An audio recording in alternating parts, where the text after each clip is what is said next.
The thoughts, opinions, and general overall shade thrown on High at Nine News are those of the individual speakers and not those of High at Nine News, its audience, or its advertisers. The statements made do not constitute medical, legal, or financial advice, and for advice tailored to your specific situation, please consult with a licensed professional.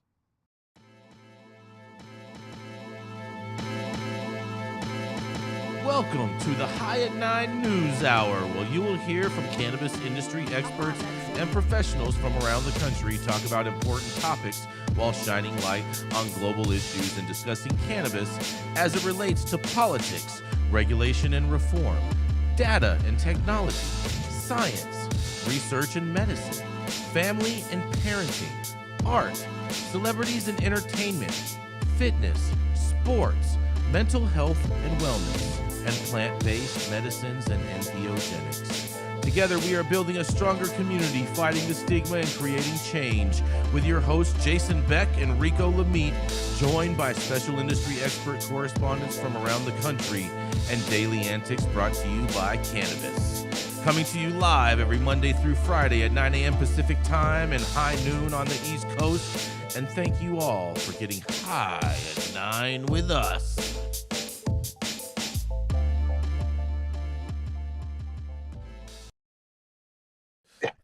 Oh, yeah. My car's parked right there. Good morning, everybody. Hope you are having an amazing day because today is Friday. That's right. It's November 17th.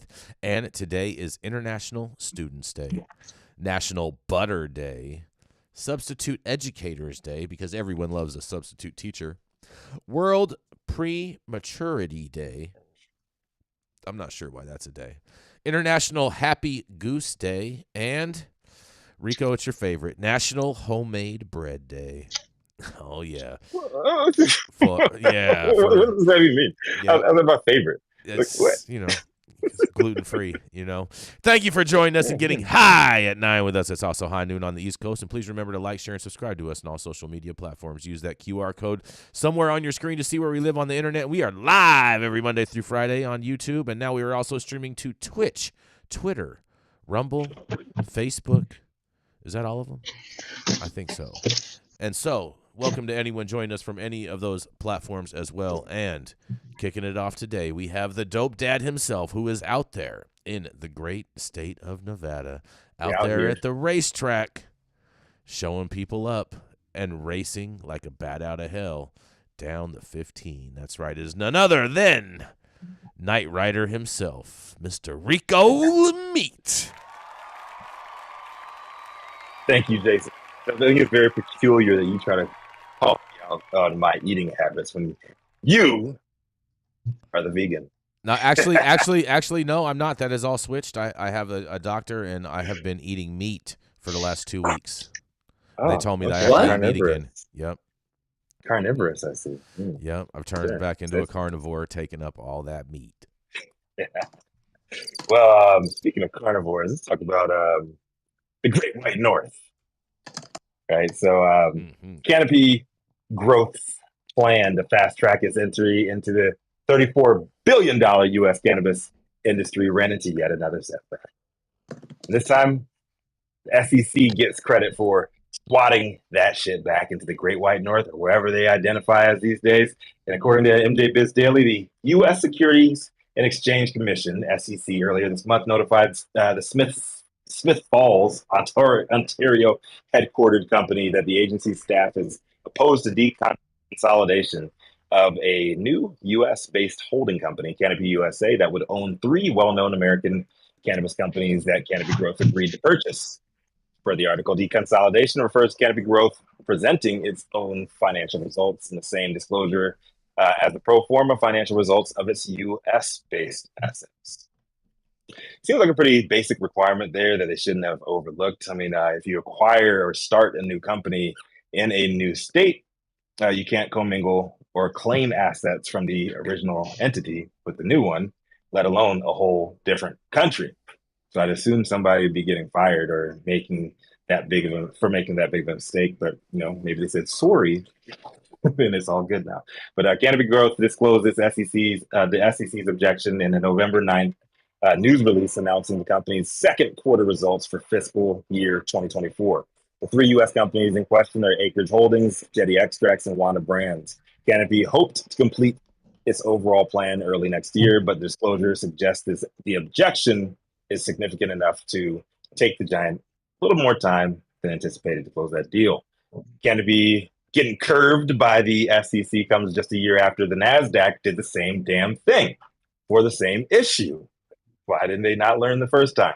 NASDAQ's challenge raised questions about whether Canopy could maintain its listing on the exchange if proceeded with its initial plan to consolidate the financial standing of both entities. Canopy CEO David Klein responded to the blockage by saying this: as we continue to work closely with the SEC to advance this novel structure, we have been active discussions with the most recent communication indicating that there is more work to be done to enable us to deconsolidate the financials of Canopy USA. The company says its plans to speed its entry into the U.S. market is not hampering Acreage, Jetty, or Wanda's operations, which involve focusing on states that offer most potential for growth. For those who may have no idea what this is all about, Canopy was flush with cash just a couple of years ago and went shopping. They paid hundreds of millions of dollars to buy Acreage, Jetty Extracts, and Wanda in anticipation of the United States federally legalizing before 2024. Bad bet.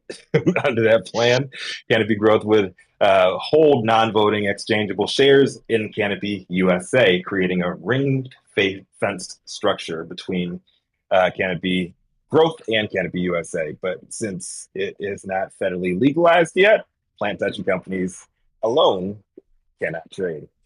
Canopy even acknowledged the NASDAQ's red flag in the same SEC filing back in October 2022, but for some reason, they tried the same shit again this year, thinking it would yield different results. In its latest filing, Canopy said it's currently assessing additional structural amendments to Canopy USA that would facilitate the deconsolidation of Canopy USA from the financial results of its parent company. We'll see if third time's a charm, but I'm not holding my breath. Justin Trudeau and them damn Canadians. They thought they'd catch good old USA lacking. Sorry. Rico Lamitte was out on the street out here at the Grand Prix Las Vegas, and I can't wait to see some fun action today. What do you guys think about this one? Canopy Growth, are they going to make it? Or are they going to the $800 million that they gave up for Jetty Extracts, Wanda Brands, and Acreage Holdings? Because if they don't get this deal through, man, like they lose all of that money, and all those companies get to keep it. Just blank check. Oh, shout out to Nancy. Shout out to those big winners. It sounds like they're going to get a little help from the SEC, because I don't see the SEC. Once the SEC raises red flags, there's so much diligence that you have to go through in order to remove those red flags. I mean, the SEC is gnarly. I've talked to a lot of different litigation attorneys that have dealt with SEC complaints in regards, and they just tell me that it is probably one of the most nightmarish organizations to have to deal with in order to help their clients. Yeah, it's bad, man. They bet on this like late 2021. Mm-hmm. They're like, oh yeah, it's going to be legalized before the next election. And no, I wonder what speculator told them that. What speculator told them that? I mean, he's got to be eating a whole bunch of crow right now. Oh, no idea. But yeah, they're just losing and losing. Mm-hmm. But you know what? At least they got Europe, so they can push all that Canadian weed out there. Yes, but they ain't coming. Exactly. Rico, do you think we're going to continue to see, the big deals like this happening for quite some time, or what do you think is the trend here? Actually, it's weird right now. A lot of the M&A movement as of this year, the second half of this year, has not been MSOs at all, and it has not been like the large entity either. It's been some medium-sized businesses that have been consolidating, scooping up a lot more assets. So it's different times. If you're out, you're out in Northern California. If you see like a lot of these new shops popping up as people buying licenses for pennies on the dollar, and then you have a lot of local entities that have been doing well. Catalyst, right? Mm-hmm. You're doing locally, you're buying up other assets, or 13 out here. his remarks saying that these guys aren't good at business. I'm going shopping. You're seeing a lot more of those doing business. I guess that's a big one, so I shouldn't even use that. But you see a lot of consolidation with local companies buying out their competition, and MSOs are retreating, and they're trying to go to markets where they know that they can sell. They lost a lot of money in established markets like Colorado, California, Colorado, Washington, and Massachusetts. They're all retreating out of there too, and trying to go to where they can easily, allegedly grease pockets of the right people. Good old boys. Lots of grease. Got it. Sounds like one big greasy spoon out there. Yeah. Love a greasy spoon breakfast, by the way. So there's apparently the SEC. What do you think? What do you think about this, Jason? You know, the two of your favorite things, Canadian weed and canopy growth. Yes, yeah. I mean, I think the Canadians are going to get screwed on this. I think the SEC is going to tell them to basically take their shit and take it back to Canada and kick rocks. Yeah, I mean, you can trade freely as a plant touching entity in Canada, but if you're doing it in the U.S., you have to separate your plant touching entities from your non. Exactly. You got a shelf for that. Exactly. And you can't commingle those assets. Nope. That's like basic business. I mean, if you open up a business, Jason, in Nevada, right, you have to open a different entity, and can't commingle the assets or anything like that. That's correct. All that stuff. They're different corporations. They're different corporations. They act differently. They're like basically two different people. Can't get Ozarky, right? Yep. You see what I did there, Rico? I see what you did. See what you did. That's right. Are there any of those companies that are operating at a profit? I think they're all in the red now. Canopy. We just had a story about that last week, Jason, did we? Yeah. Or was it this week about Canopy? I know a lot of the larger Canadian entities, they have sold off a ton of their assets, a ton of their actual farms, stuff like that, trying to shrink down and go lean because they were all making the same bet. Tilray was harder than the others and openly said that they are not going to touch the U.S. market. That they know the U.S. is right around the corner. They have recently balked on that statement and said that they were going to start dipping their toes in the U.S. In the U.S. market because they think that safe banking is going to pass sooner than later. Right? Yeah, well, safe banking isn't going to fix the balance sheets of these companies. The balance sheets of these companies look horrible. They're bathing in red. So I mean, separate cannabis from it. These companies just aren't a good investment, right? I mean, am I not seeing something? You're right. Yeah, but they're trading. Yeah, the fact it's federally legal in Canada means they have cash to buy stuff here. So the opportunity is there to do that, but they're going to fail if they do it before federal legalization. And so while they're still trading strong, whether it's on the TSX or the other Canadian market, they're trading strong out there. I mean, cash to play with right now, but if that all crashes, they can be gone. Oh, yes, that's right. They'll be gone like the wind. That's right. And on that, we are going to keep this train moving. We're going to go right into a commercial, and we're going to be right back. How's it going, guys? Saman Razani coming to you from Green Street here with Jason Beck, smoking on the best weed in the world. Did you know that we have an audio-only version of our podcast available on Apple, Google, Amazon, iHeartRadio, and Spotify? Tune in now and check it out.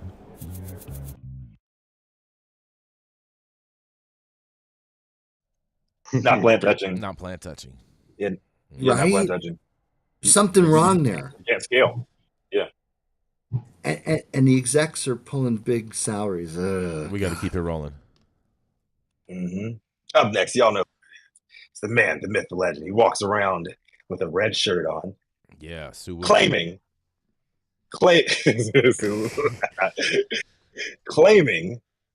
that Donald Trump's going to be president again. But I don't know, man. He is. Hold on. Even Michael Rappaport is getting on board with Trump right now. Just saying. I care about Michael Rappaport. No, he's Jason. What? Yep, 100%. I'll send you the post after the show. 100%. He's an actor. Michael Rappaport is on board with Trump now. I thought he was a comedian. I thought he's a sports analyst. He's a man. A comedian. He's a man who's slide like yours truly. He flip flops more than a Tiva sandal Christmas catalog. Oh boy, more flip flopping than that. I'll tell you what, Jason Beck, what do you have for us? I'll tell you what, who doesn't flip flop? That's me. I can tell you that much. I might change my mind, but I don't flip flop. I can tell you that. Couldn't wear sandals if my life depended on it. But nonetheless, you guys, this is Rico. I hope you're gonna enjoy this story. All right, big news, everybody. Everybody's favorite rapper, Snoop Dogg, who has built up a public persona around his copious marijuana intake, says he's giving up smoking.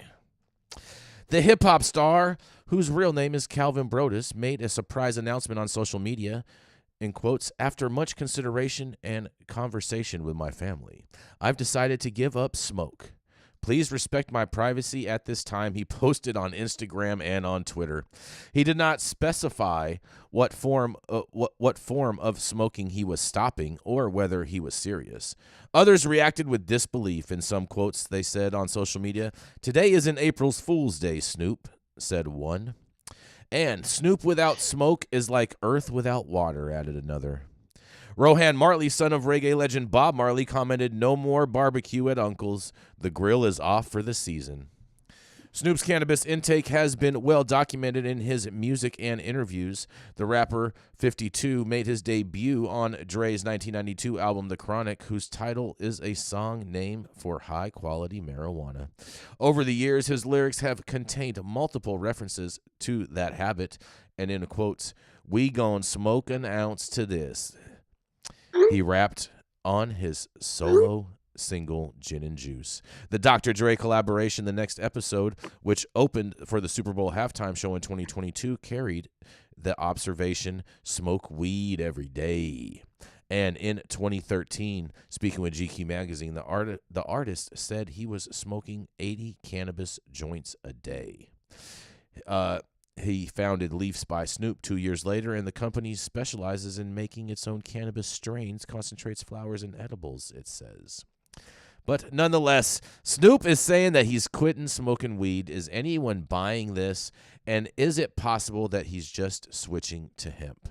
I'm not sure, but I'm going to see what you guys have to say. And this is Jason Beck for the High at 9 News Hour. What do y'all think? Snoop's quit before. I mean, people forget that. Like, I think it's like twice before he has allegedly quit, and he always comes back. I mean, here's the thing. Here's the thing. Quitting. No one wins when you're a quitter.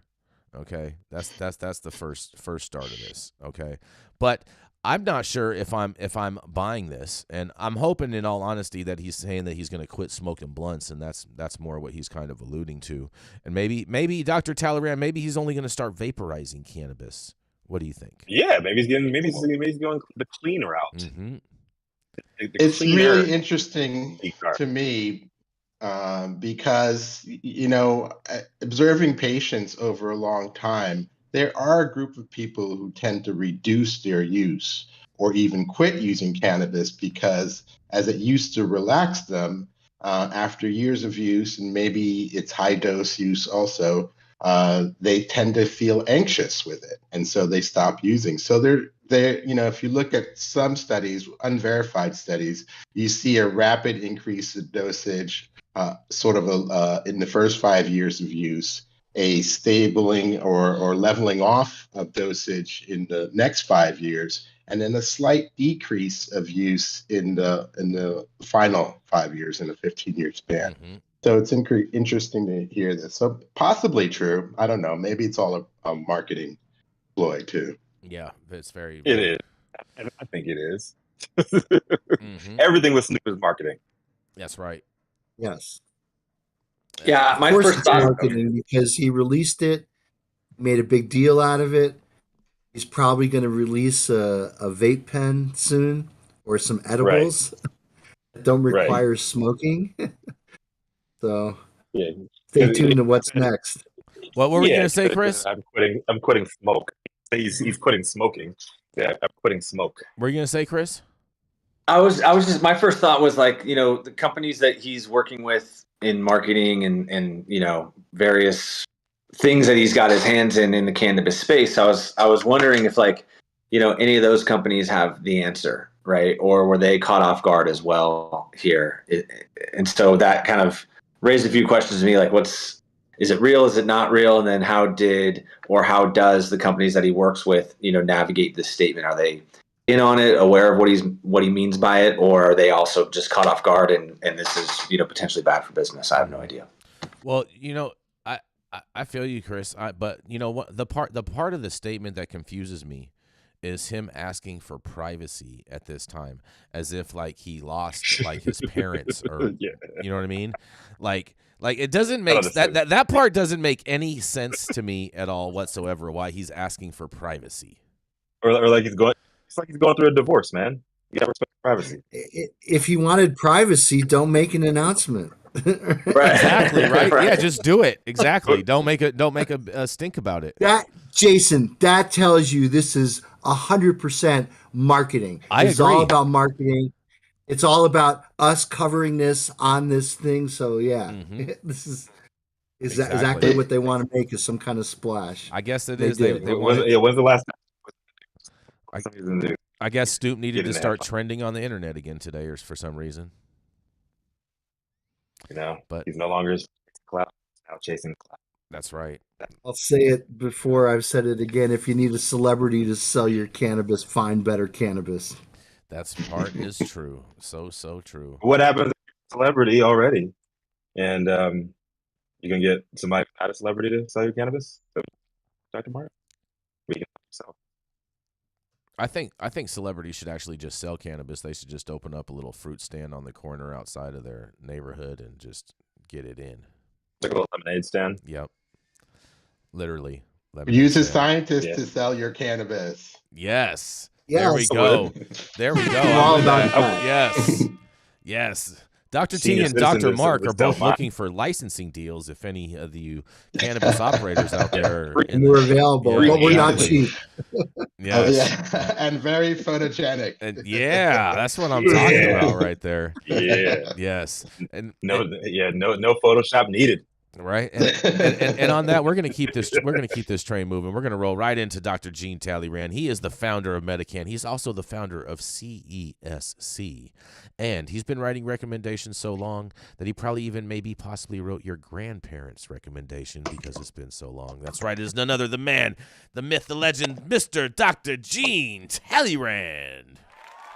I'm very happy to write your grandparents' recommendations, especially after this story. So happy Friday, everyone. My headline today comes from the New York Times: Why Some Seniors Are Choosing Pot Over Pills, by Christina Caron. Older people are using cannabis more than ever. Here's what to know about its potential medicinal effects and side effects as we age. If anyone out there has a grandparent, forward this article to them. It's right on point. The senior wave is coming. Seniors are one of the fastest growing populations of cannabis users in the United States.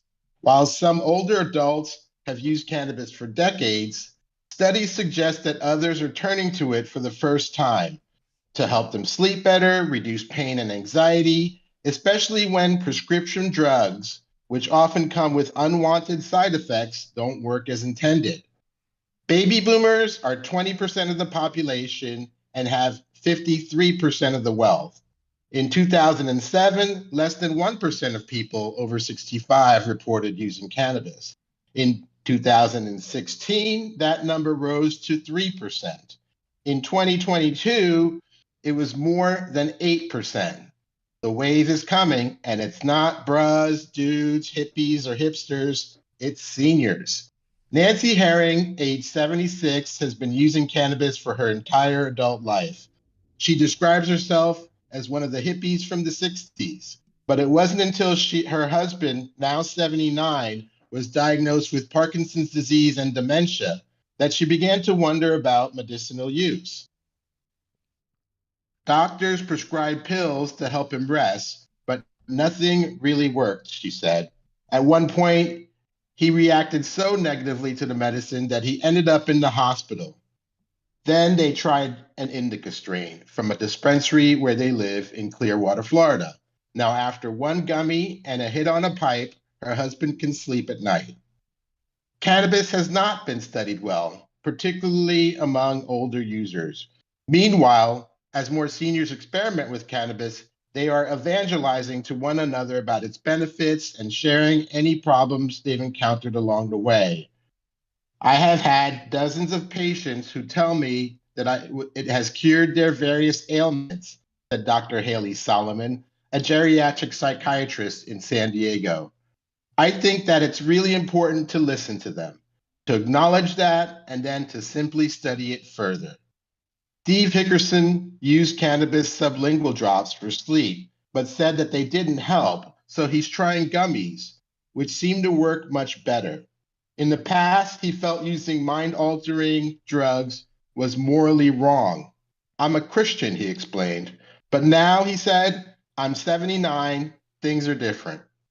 Companies are capitalizing on the newfound interest.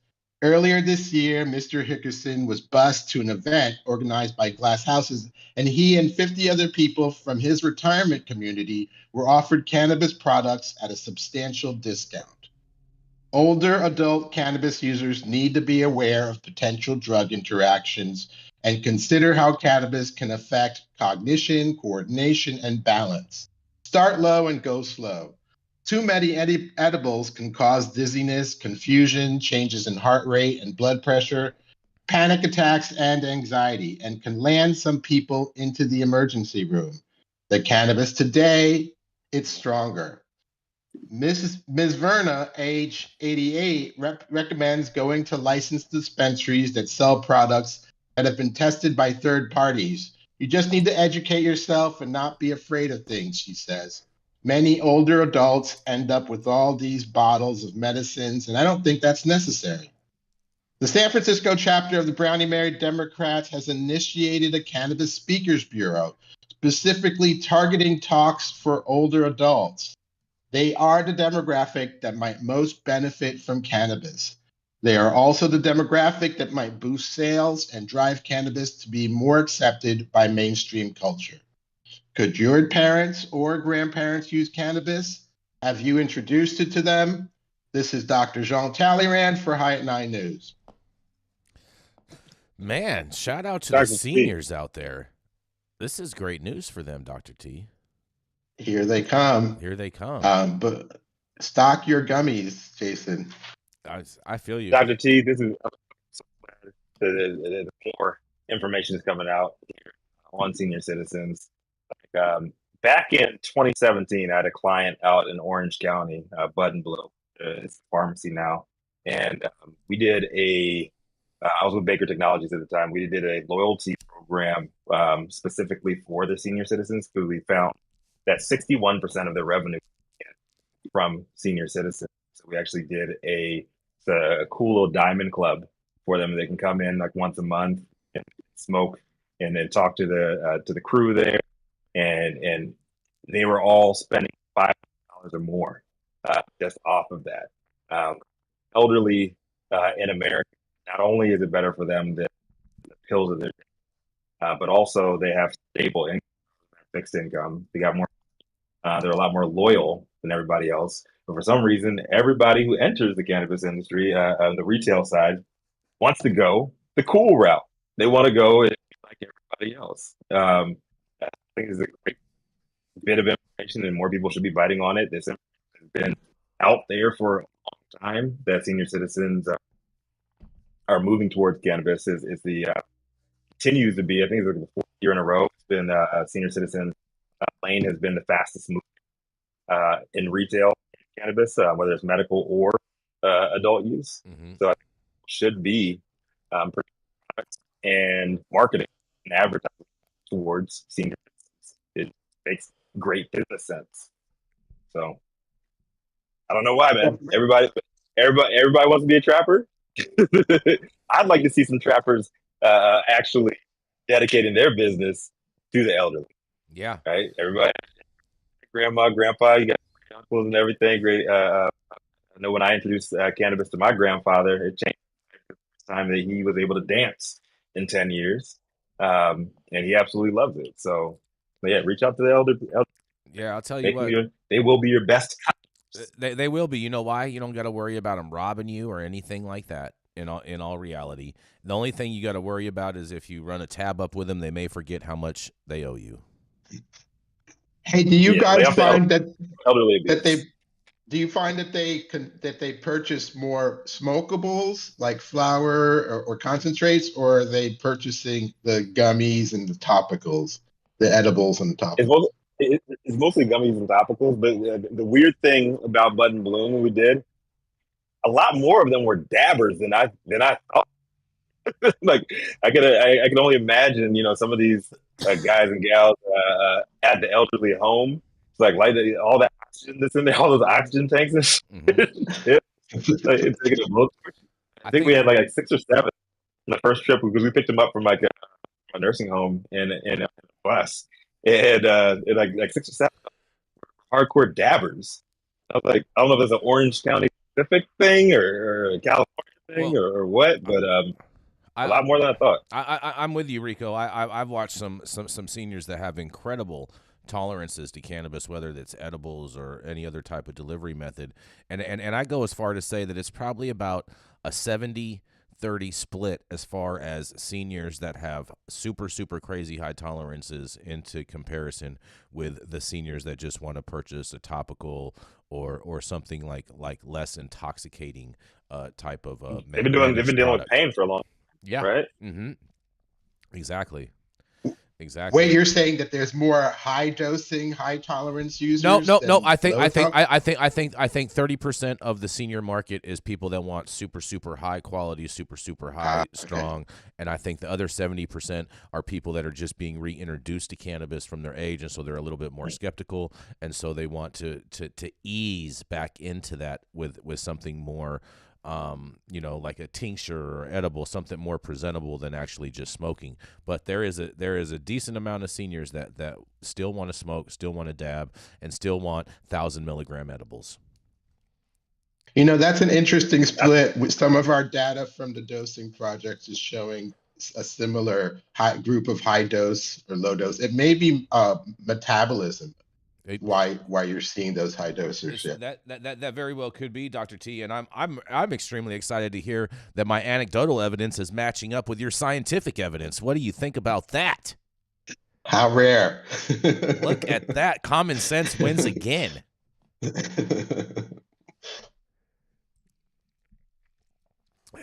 Anything else from anyone on this? All right, we're going to keep it moving. We're going to go roll it right into a commercial. Thank you so much for that, Dr. Talleyrand, and make sure that you thank a senior somewhere and share your cannabis with them, but only if it's good. If you're smoking boof, don't. We'll be right back. The Control Tower from Highly Educated has perfected the dab. Utilizing the concept of thin film evaporation, you can waste none of it and taste all of it. The micro texture of the SE pillar increases nucleation at elevated temperatures. And with the tower propelling at 2,600 RPMs, it's certainly the most efficient dab experience to date. The Control Tower from Highly Educated.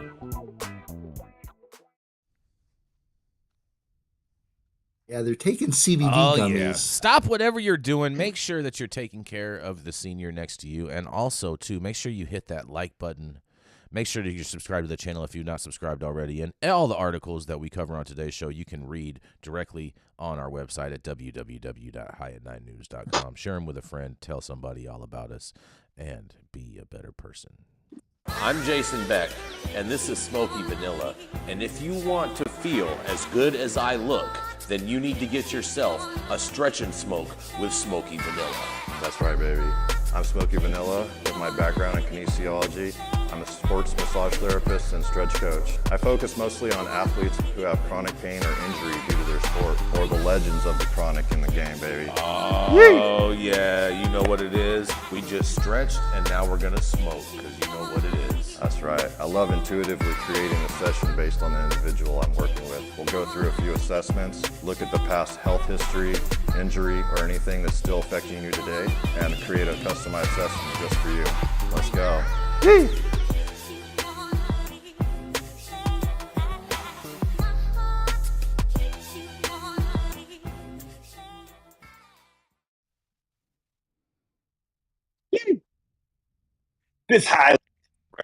This highly recognized organic chemistry specializes in natural product chemistry, plant oil extraction, analysis, and chemical application. And repping the great American Northeast, here to break us off with yet another Friday lesson. Get your notes ready, everybody. It's Dr. Mark Scialdone. Hey, Rico, thank you very much. Your audio breaks up a little bit. I don't know if anybody else is hearing that. It sounds like it's breaking up a little bit. Oh, no, I blame Las Vegas. Yeah, it's the Vegas tornado winds out there. When in Vegas, right? So my story today comes from the Minnesota Public Radio News, and it is entitled University of Minnesota Launches Cannabis Research Center. Ooh, that sounds exciting. So the University of Minnesota School of Public Health launched a new cannabis research center on Thursday. I guess that would be yesterday. The center will conduct research aimed at assessing the health impacts of the state's recent legalization of recreational cannabis for adults and will help inform future policies and practices as the new law is rolled out. When state lawmakers made Minnesota the 23rd state in the nation to legalize recreational cannabis use in May, they set aside $2.5 million in annual funding to come from cannabis sales tax to fund the center to better understand how cannabis use affects different Minnesota populations and communities. University officials said that the new center will focus on work to better understand how cannabis interacts with substances such as opioids and alcohol, as well as the health effects of cannabis on underage users. Quote, for young people, the brain is still developing, and so there's some concerns about the effects of cannabis on brain development, said public health professor Tracy Toomey, the center's inaugural director. And earlier people start to use cannabis, there's some concern that they may develop a cannabis use disorder later in life. The center also plans to prioritize research on how cannabis legalization affects public policy and health equity, whatever health equity is. There's something for you to think about, Rico. What is health equity? I've never heard that term.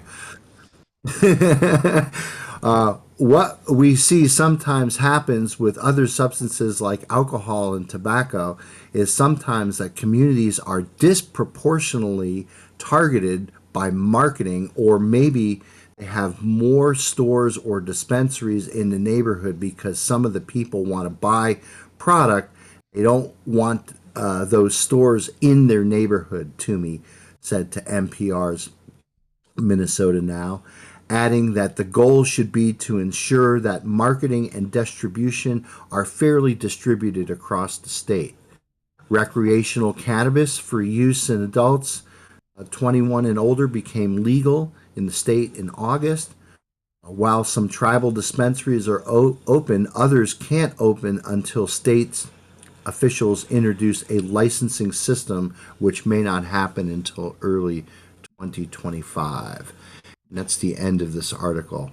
So I think this is very interesting because unlike some of the other universities in other states, I think most notably here at the University of Vermont, states like Lake Superior College in Michigan, Northern Michigan University are actually offering plant-touching curricula for students. So students could actually grow plants. I think they're restricted to growing hemp, but we all know that growing hemp is similar to growing cannabis. And they're teaching the fundamentals of the industry as we know it, including, supply chain, economics, understanding regulations, understanding, various aspects of the business. But I think the interesting aspect that I see that's different here is that they're actually talking about researching the actual products that are for sale. As we know, Minnesota has basically opened the door on these low THC beverages, and that business is booming in Minnesota. And I think other states are following suit to that as well. So those qualify for hemp because they're below the 0.3% THC in the finished beverage. But I find it really interesting because I think the more university programs are doing research as well as teaching, the more it's going to legitimize these products and that they're not as dangerous as maybe they were once thought of. But I'd be interested in what everybody else has to say, Dr. Talleyrand and others. And that's my story today, coming from the state of Vermont. This is Dr. Mark on High at 9 News. Oh, yeah. Thanks, Mark. I think this story is, on the surface, interesting. But if you look at the history, research in California, they've blown through tens of millions of dollars, trying to show how bad cannabis is, how people are having trouble driving, or how it's hurting your lungs. And they just, they're really seeking the problems in it. Meanwhile, we don't even understand what cultivars make you energetic and what cultivars make you sedative, hypnotic. We're not really understanding the benefits of the plant. We don't know which plants are better for cancers. They're not really looking to study the positive parts of cannabis. They're really trying to find what's wrong with it. So on the surface, it seems good, but I'm concerned. I think we've wasted millions in California trying to do the same. Right. I would agree with you on certain aspects in that. Yes, if you're trying to tap into NIDA-related funding, NIDA is the National Institute of Drug Abuse, to get weed from the Mississippi grow or the other grows that they're using now, yes, things have to be directed towards negative impacts of cannabis. And I think that one of the things that greatly hampers research is Schedule I listing, because in order to have a Schedule I license, you need to be inspected by the DEA, and you need to have all kinds of levels of approval from your university. And it becomes very difficult at the university level to do, I think, what they're proposing to do here, which is let's just go to a store, buy some hemp D9 beverages and bring them into the lab and test them and analyze them and maybe look in maybe like a observational type of clinical study, what these products that we just legalized, okay, and people are buying, what these products are actually doing to people, and are people becoming addicted. It's interesting, in Minnesota, you can go to a bar and now get a THC beverage. They're calling them mocktails or whatever, or not cocktails, not alcoholic at all, but now you're getting THC beverages being served in bars. And I think there's some, lack of regulation or lack of foresight by the state to basically come in and try to regulate that. But I think it's really proactive for a state to say, look, these products are available in our state, and we really don't know what their impact is going to be on chronic and acute aspects of human health. Let's study this, right? We can buy these things legally. Typically, you can't bring cannabinoids or cannabis onto a university campus because of that whole Schedule I thing. So again, removing this from the schedule would decomplicate that. But I think it's really progressive for a state to say, look, we're going to take some of the tax revenues that we're generating from the sale of these products. And we're going to see that these products are actually safe for our population to consume. It makes sense. It really does. Dr. Mark, I believe that health equity was an extension of social equity. And social equity is just, I mean, it's a marketing buzzword. And first, I think I heard it from the Knox doctors.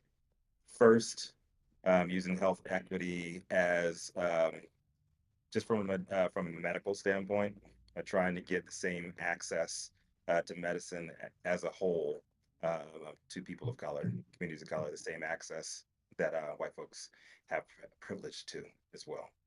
So I believe that's my understanding of it. I heard it first from Dr. Rachel Knox. Am I alone to think that such a term shouldn't even exist in the universe? I mean, it's just unbelievable. You know, I'm with you. I'm with you, Dr. Mark. I'm with you on that. It shouldn't need to exist. Exactly. I would say.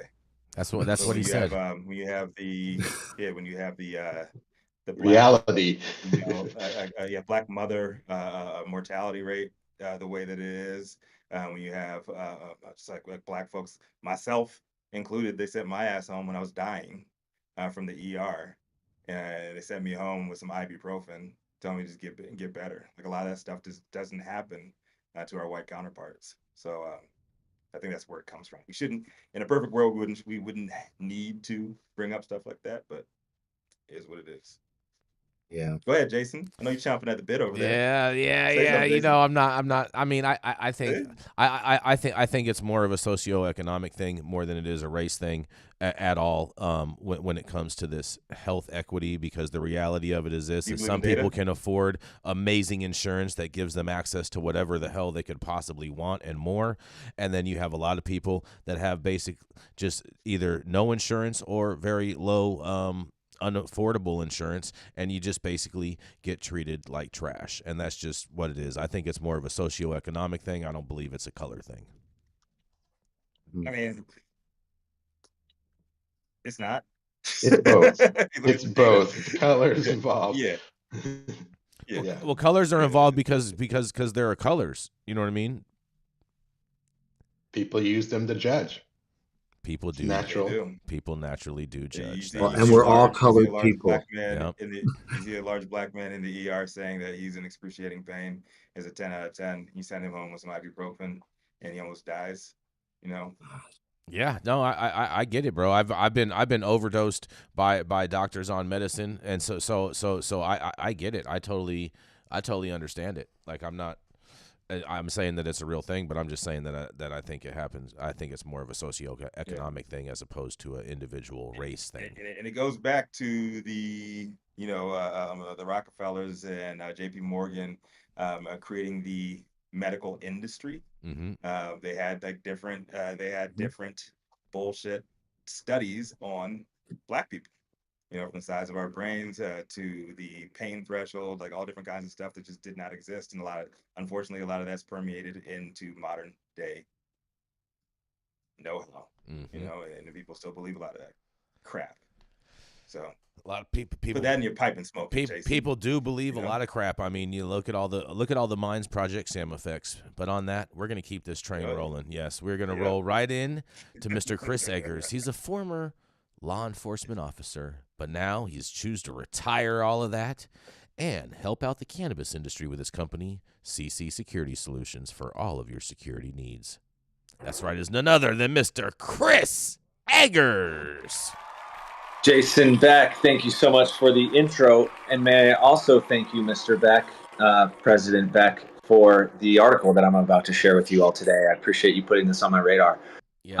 It is from the Washington Post.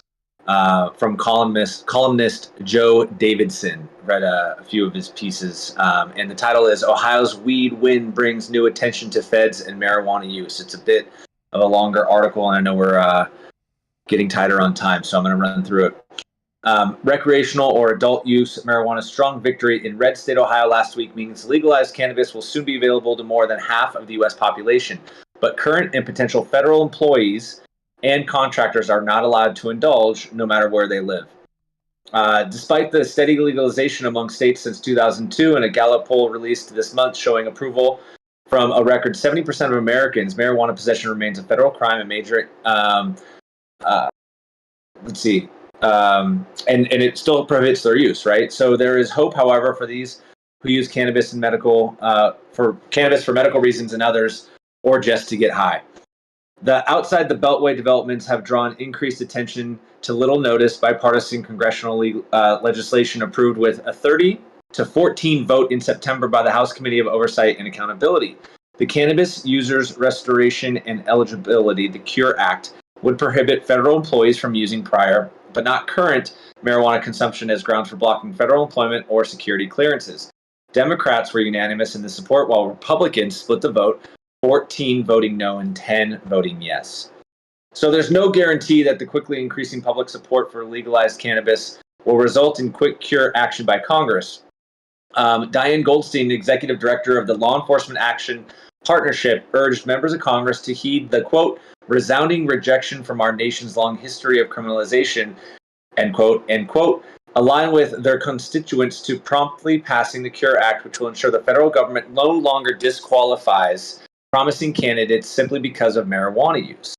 Now, this is personal for one lawmaker, according to this article, Nancy Mace, a co-sponsor of the bill. She didn't vote in the Ohio approval from other Republicans to push or ease restrictions against cannabis use. Unlike others at the meeting, Mace spoke about being raped at the age of 16 and using prescribed antidepressants that, quote, made me want to kill myself.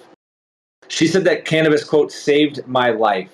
She added that anyone that was in the same position that I was should not be penalized for using something that has saved their lives. I'm going to go a little bit deeper down into this article because there's a few interesting quotes. Let's see. Sorry, I just lost my spot. Down here. Sorry, Jay. So there was a bill opponent, Pete Sessions, Republican from Texas. He warned that, quote, moving for the sake of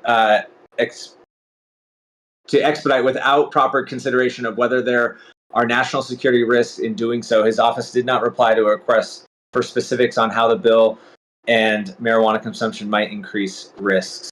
There's another quote I want to share that comes from a retired DEA officer, and he says that I've never had to fight anyone that was smoking a joint. Those guys are sitting on the couch, man, eating Oreos and watching cartoons.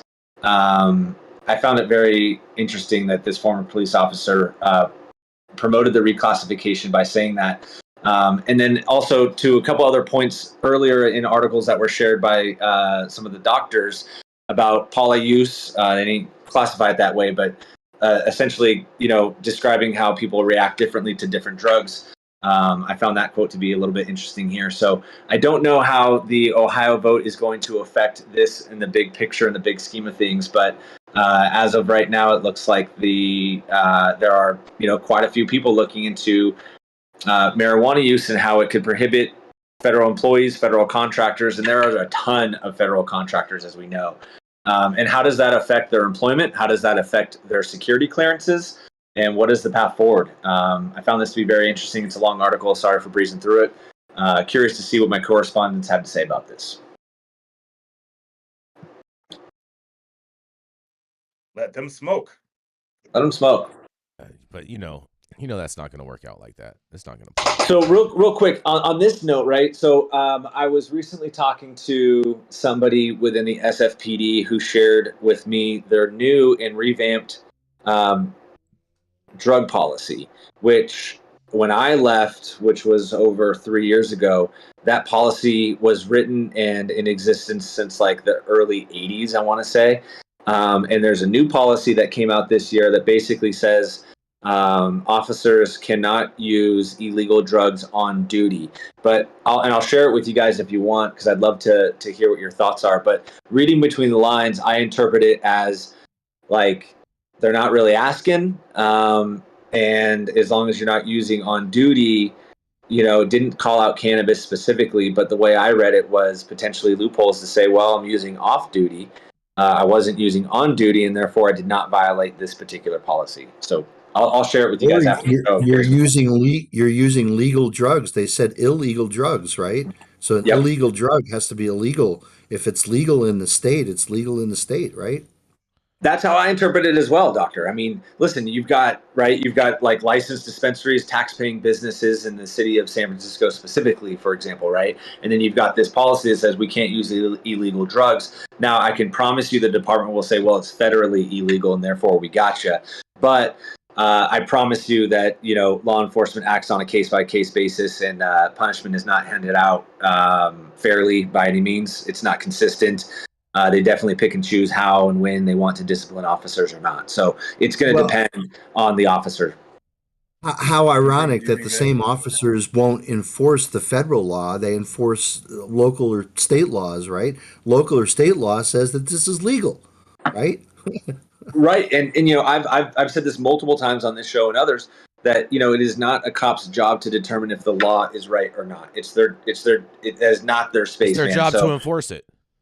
Or not, though, right? Use your common sense. Use discretion, right? Discretion, officer discretion. Jay, there are so many times when, in my opinion, common sense prevails. It's like, okay, is this person what this doing letter of the law, right? Illegal? Okay, letter of the law, yes, it's illegal. Spirit of the law, not illegal. Kick rocks, let's all bounce, right? But and that's dependent on what we're talking about. Obviously, that's not a blanket statement across the board, but all good talking points. Without a doubt. I think this is good because it's going to put pressure on the federal government, coming from Ohio, which has its influence on both sides it does. of the aisle. I think it's going to really put more pressure for federal legalization. I couldn't agree with you more on that, Dr. T. Without a doubt. Do you think that the decision-making process would fare any better if AI took over, Chris? Oh, God. Wait, say that again, Rico. If AI were to take over cops' decision making, I'm not sure it already hasn't taken over already. Depends on who's writing that AI code, Rico. Yeah, exactly.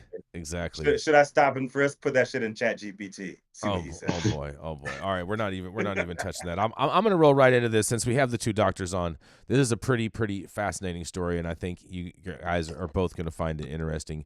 Maybe you a little bit more, Dr. Mark, because it comes out of Maine, because they say a high percentage of Maine medical cannabis is contaminated, regulators say. Maine regulators are again pushing to modernize the state's medical cannabis program after a report showed that 42% of samples they recently tested contained contaminants such as yeast and pesticides. Maine's Office of Cannabis Policy, the OCP, found that 50 of the 120 samples the agency tested in this round of audit testing would have failed under the lab testing standards for adult use cannabis in the state, according to a news release.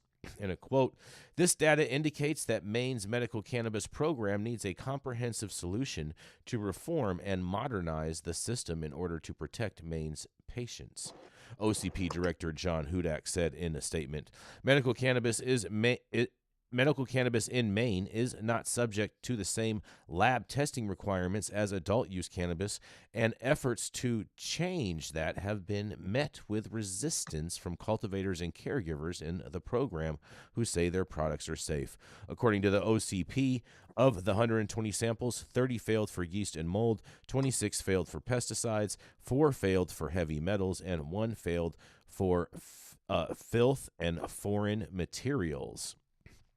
Microbutanol was the most common pesticide found in the samples, with 8 exceeding the acceptable threshold, according to the report, and one of those samples contained 293 times the allowable threshold, according to the OCP. And the OCP's report comes at a time when lab testing requirements and enforcement for the cannabis industry differ dramatically nationwide, and product recalls are common. I'd love to hear what you two doctors have to say all about this. This is terrible. Absolutely terrible. Microbutanol, isn't that the stuff in Eagle 20? Yeah. Mm-hmm. Yeah, that's Eagle 20, and that's, basically sprayed on to, deal with things like powdery mildew. a lot of outdoor, just because of the weather here, a lot of outdoor farms in this area of the country get hit with a variety of different fungus, most certainly botrytis, which is kind of known as bud rot, right? Which doesn't completely make the material not usable. It just hits your yield, and your colas aren't as full, and there's all kinds of issues.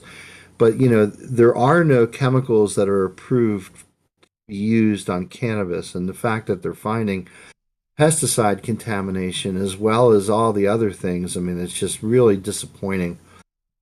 Because I know some producers up there, and I think they make good product, but I think that again, this is probably a few bad producers who are under economic pressures to get product sold. We're just trying to get stuff out there, and the fact that the medical and adult use have different standards on testing, Dr. T, that doesn't make any sense at all. It almost seems like, I thought the way you read the story, Jason, was that the testing for the adult use was more stringent than testing for medical. Is that correct? No, it's more stringent for adult use than it is for medical. More stringent. That doesn't make any sense. More stringent for it, right? Well, I mean, Doctor, it doesn't make sense. I mean, I understand from your perspective it doesn't make sense, but from a lobbying perspective, it makes a lot of sense.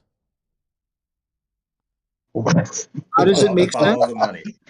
Just follow the money. Help me understand. Politics doesn't have to make sense. Yep, I'm saying that there was a whole bunch of medical advocates that advocated because they didn't want to have more stringent requirements on the medical side, and then at the same time they're like, hey, if you want to implement these testing standards, implement it on the adult use market because it's for the general public, and then your guys' concerns are about public safety. It's pretty much easy as that. Yep. But those same people want pesticide-tainted cannabis. I don't think they necessarily want pesticide-tainted cannabis in full honesty. But at the same time, I don't believe that a lot of them believe that there are pesticides or contaminants in a lot of the cannabis. And a lot of the times when these rules get implemented, a lot of the cannabis that was really, really amazing is not able to pass for some reason or another. And I think they don't want to give up on their quality of consumption. Yeah, the question is, what are the acceptable standards, and where did they come from? Have we done the appropriate studies on what's good and what's bad for people to consume? I absolutely agree with Mark that I think it's ridiculous that they are have less standards for medicinal users that with the potential of getting harmed. But what are these standards? How do you know what's good to smoke and what's not? I mean, most public health people say nothing's good to smoke. So, does something with a little pesticide worse than that? Exactly. Yeah, I don't know. Exactly. I don't know. It's pretty crazy. So just follow the money, man. Yeah, on the adult use side, you have a lot more companies looking to enter that market and get a piece of that pie, which means a whole lot more opportunities to fund your next campaign. Without a doubt. Exactly. The SOP should be in place to basically grow cannabis free of pesticides so you don't need to use it. And those pesticides are only used after you found out that because you've cut all these other corners, you now have a contaminated crop. Oh my God, what do I do? They spray chemicals on it and they pray that they don't get caught, I guess. I don't know. It just seems like if you're a medical user, like I could think of like you were talking about the senior population, Jean.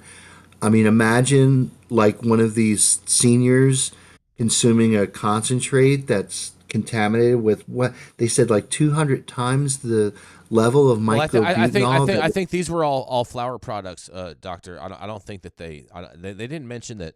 Right, but assume that flower product now gets extracted. When you extract a contaminated flower product, you concentrate that, and that concentrate can be really at that level, I hate to say it, deadly. Yeah. Deadly. Yeah, I was going to say it, deadly. Well, nobody wants deadly in our industry, so no. That's a place where we got to work to make it better. Without a doubt. Do better, be better. All of those. You just think that, if you're a medical patient or you're going into a medical dispensary, that everything would be cleaner. Everything's going to be safe. Yeah. Perception would tell you that. Yes, perception would tell you that. Come on, Maine, get your shit together. Got any more comments on that one? Got anything on that one, Chris? Oh, Chris just dropped. Chris just dropped. He has a meeting. He's got to run. Yes, it's time to wrap. You know what, y'all? We're wrapping up the week. Thank you all for joining us. He's back. Another week. Oh, he's back. Like he left something. Oh, he's back. You got any comments on that one before we close out? Oh, no. I just wanted to come back and say goodbye. I've got to hop for another call, but miss you guys. Rico, be safe out there in Vegas, man. You know, it's wild on them streets. I bought a Bugatti electric scooter. Costco. I plan to take it back on Sunday. If it ever gets stolen. Oh, real talk. Thank you all for joining us for yet another week of High at 9 News. You can catch us live weekdays, 9 a.m. Pacific, high noon on the East Coast. Big shout out to our super fans showing love, getting their comments posted live on the big screen. To our live audience and online supporters catching us across all media platforms, tuning in each day to the headlines of chaos. To our vetted correspondent team tuning in from all over, bringing us much needed variety of perspective and your respective opinions to the table. Our production team, 5 media partners, all of our sponsors, Smoky Vanilla in the building today, keeping our lights on and our AV struggles to a minimum. And as always, Cannabis Sativa L, the reason we show up to read these stories every single day. It is Friday. What is it? The 17th. 17th. Yes. My calendar up to 1/7. It's Friday, the 17th of November, 2023. The show's over. You've all been blessed with top industry headlines. Hope it's enough for you to put in your pipe and smoke at least tomorrow until Monday. I'm Rico Lamitte, the dopest dad on the street for High at 9 News. And I'm going to be out here getting fucked up. And hopefully not getting run over by an F1 car because they're right outside my my hotel. Dr. Scialdone, what do you have for us today? Well, you have fun in Las Vegas. Have fun in Las Vegas. Remember, what's done in Vegas stays in Vegas most of the times. But do say hello to the glamour girls of Glitter Gulch.